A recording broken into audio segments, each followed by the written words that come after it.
তো নমস্কার বন্ধুরা, আমি দেখো আনারসটা কত সুন্দর কেটে নিচ্ছি বটি দিয়ে।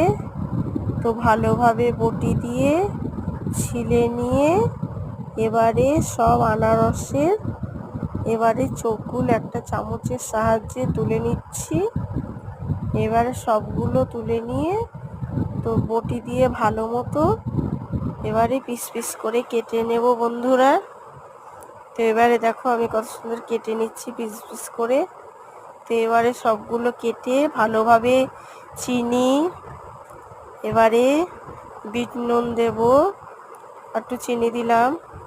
এবারে বিট নুনটা দিচ্ছি, পড়লো না বলে চামচ দিয়ে দিচ্ছি বন্ধুরা।